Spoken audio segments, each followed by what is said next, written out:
So what I was discussing is that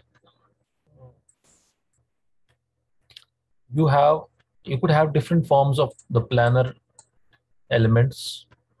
Now, in one type of a planar element like this, it's a plane, but uh, it's not. It would be a half circle, or it would be or a half sphere, what you can call it. So this is one form of a planar element, and similar is this a form of a planar element, which are acting as the overhead planes. Now, you all know that there are different forms of planes which are available to you. One, you have spheres, other is the circle, and then you could have a combination of the both, wherein you could have the chord shaped planes available, and these all together would comprise the planar elements. In different situations, you could have different forms of planar elements.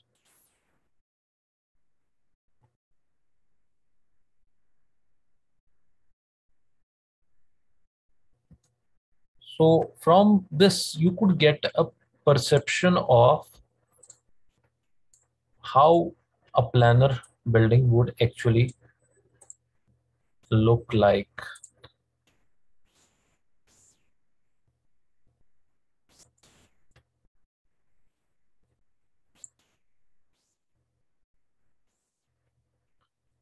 Like this one. What you have here is these are different planes, planar elements. They are all rectangular. This one is a rectangular planar element. This one is rectangular. These are all rectangular planar elements. Now they could all be combined with each other, and this sort of perception of an architectural system which has got space enclosed in between, and it has got a particular structure with columns, and you have an enclosure between these planar elements and between certain line elements as well. So it's overall giving the three things. It has got a structure, it has got the space now, and it has got the enclosures to some extent at certain places. While as at other places, enclosures are not provided, they are open spaces.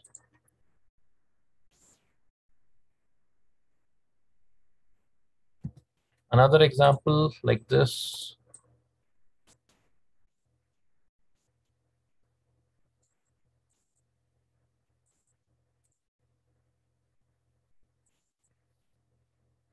This one, this is a building which has got reinforced concrete slabs here at two levels, and you have just certain walls which are the planar elements here. The overhead ceilings are also planar elements, and what you observe that most of the portion of this structure is not enclosed. Some portion of it is enclosed and has got spaces inside. So now this is how you can actually modify the planar elements in order to visualize the space, enclosure, and the structure of this. अब इसमें इसके structure में there are not only reinforced concrete slabs, these walls are acting as shear walls here in this structure.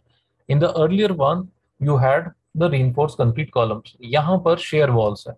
These small are all shear walls, and these are the retaining portions over which the slabs are resting. These are the retaining angle buttresses from the retaining structures. So now this is how the perception of a building is created from combination of different planar elements. So ultimately it comes down to how are you perceiving an urban area, a particular architectural system, how are you perceiving that? So how do you want to perceive it? About a point, about a line element, or about planar element? The planar element which is in combination, or planar elements which are separately acting. वो अलग अलग भी हो सकते हैं and they could be acting in combination.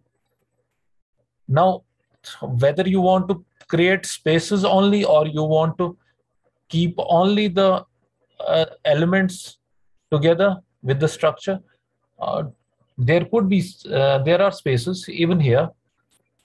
But do you also want to create enclosures?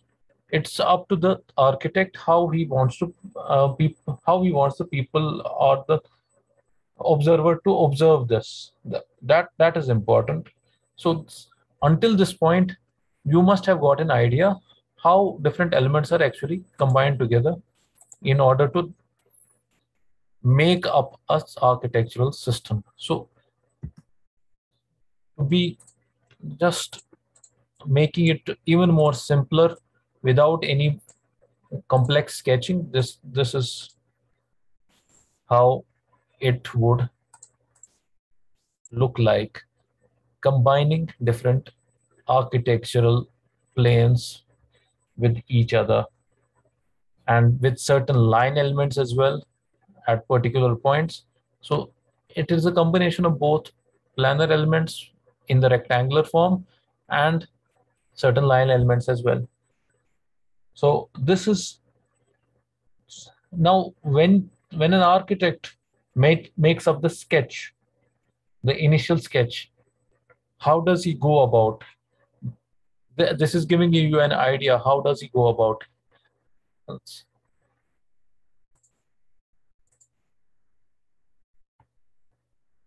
Finally, then there will be volume to every structure,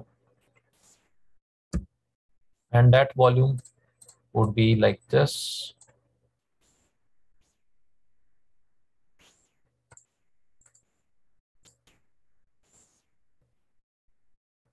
A plane extends in a direction other than its intrinsic direction becomes a volume. So this plane, I've extended it in this direction. When I'm extending it in this direction, it is becoming a volume, which I showed you yesterday. And now it has got 3 dimensions, and all 3 dimensions, the length, width, and the depth, or length, breadth, and depth, they make up the volume. Now, the volume has got the combination of these points, these lines or edges, and it would have this as the surface. And then inside you have the enclosure. So these are the properties of volume which are actually made up of the planar elements. Now, volumes could be of, like in the example of the planes, the volumes could also be of different patterns. Like for example, you have this one, the tetrahedron or the pyramid shape. So volume is coming out here. This is cuboid, this is spherical, and this is somewhat like a diamond shape structure. And they all would have certain planes, certain lines and edges, or the boundaries which define them.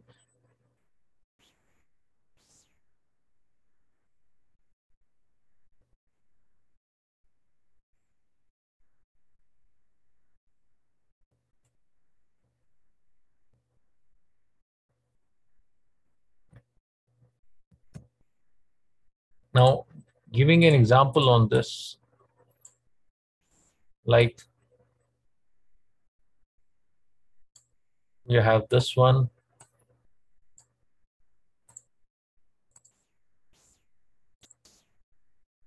This is a building.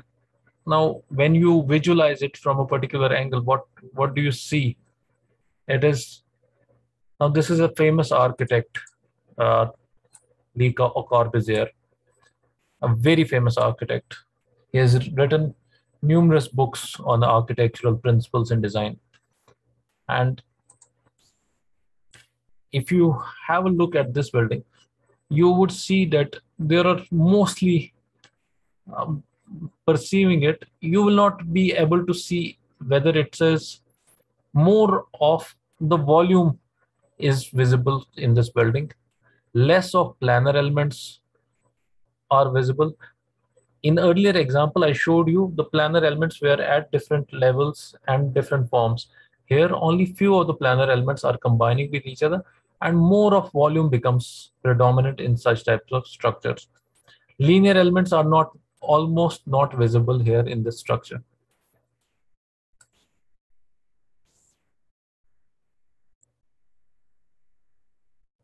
If you take the simple example to define how the volume element would look like, that would be like this.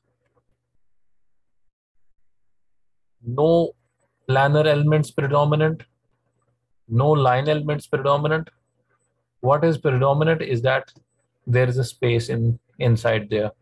So it is a volume element which is predominant here in such types of structures. All you can see is that there is an space and an enclosure inside. So volume elements are becoming predominant when you perceive it.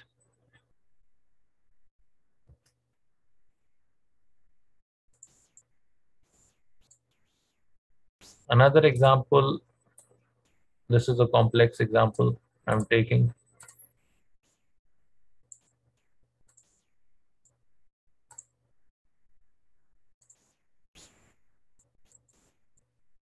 Now, if you have a look at this example,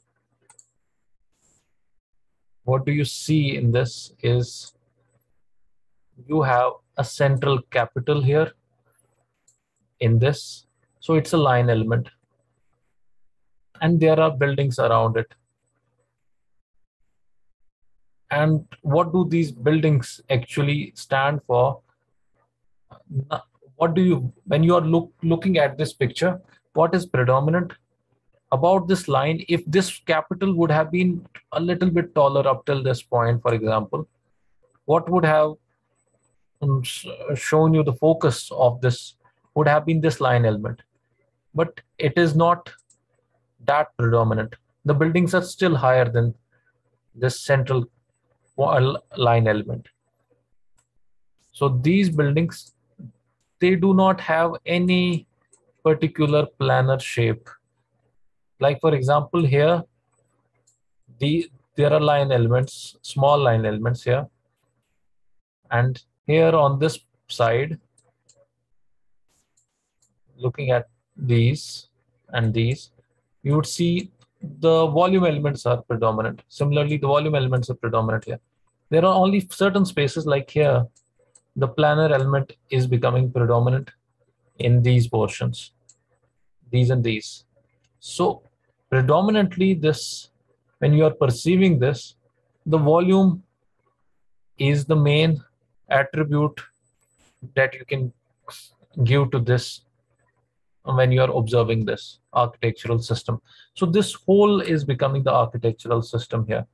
It's not one building, it's a series of buildings that are actually making up the architectural system about certain features that are being added to every architectural system. So these are arts, this is something different. So the forms are different. I will not go into that in detail right now. I'm just trying to explain to you that space, अब जो ये बीच में ये सारी space निकल रही है, this space around, this is also volume about which people can travel. So this is actually the volume in between, which is offering the traveling path between these buildings. So it's not one building, it could be a series of buildings that could offer an architectural system. And right now I was trying to show you how the volume system would be predominant in such cases. Now, these being the primary elements, now you have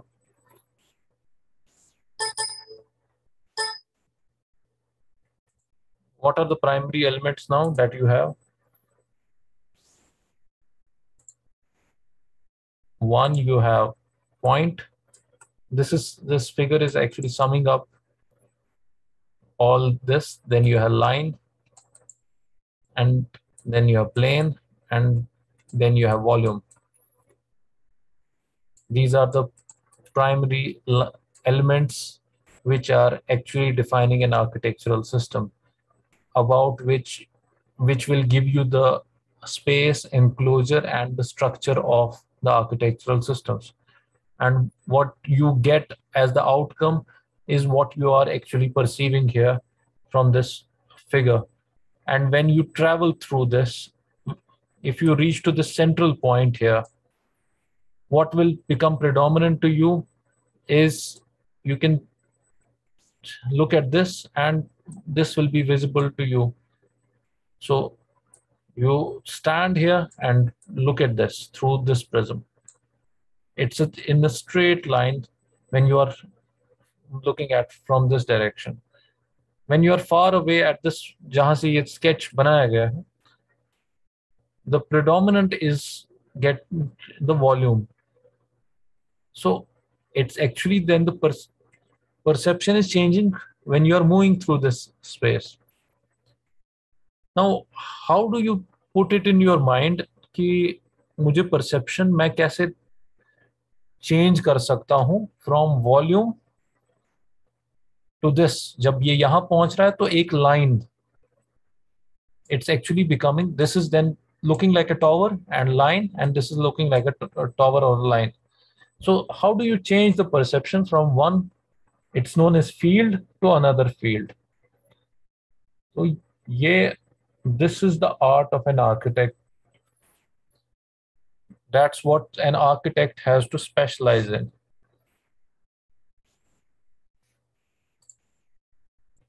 So thereby you get the form of an architecture.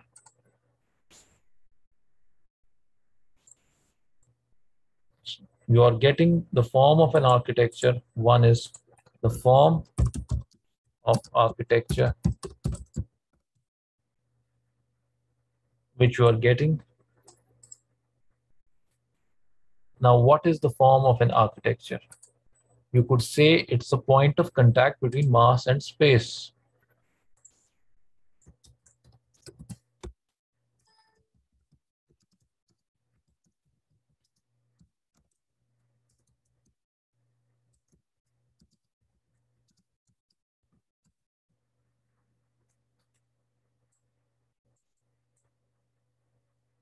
This is the theoretical definition of the form of an architecture. It's a point of contact between mass and space.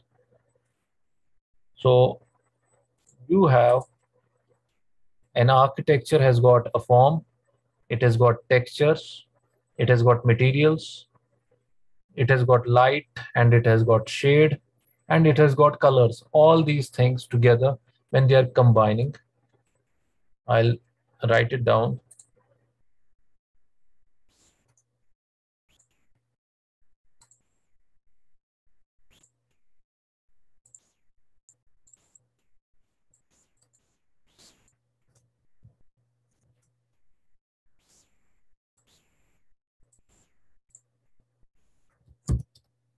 Form is one, texture is other, it's got a shape, it's got a color, and it has got different materials, and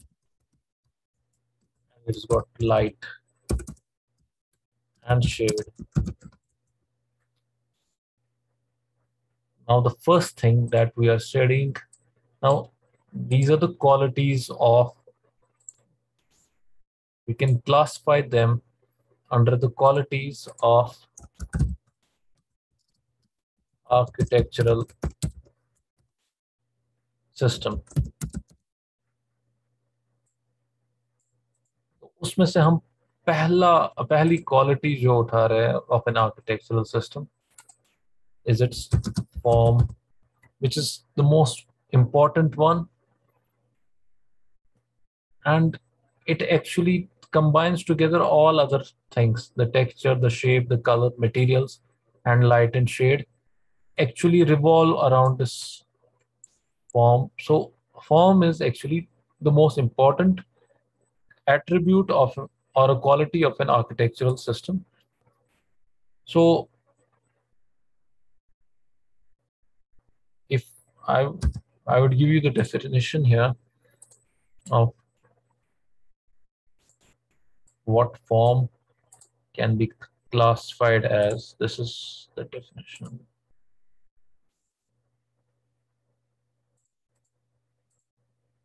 Form is an inclusive term that has several meanings.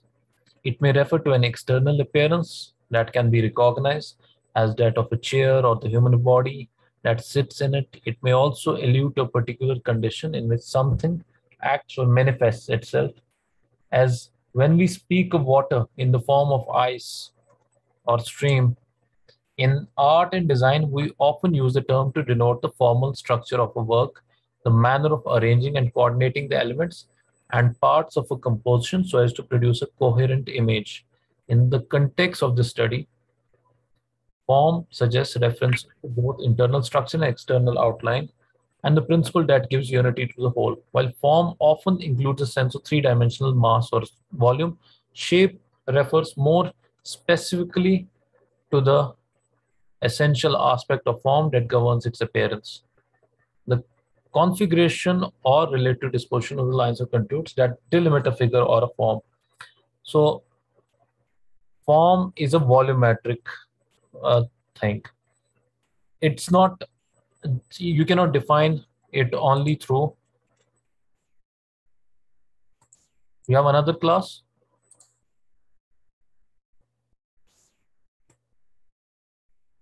Okay, teach it. You can leave them.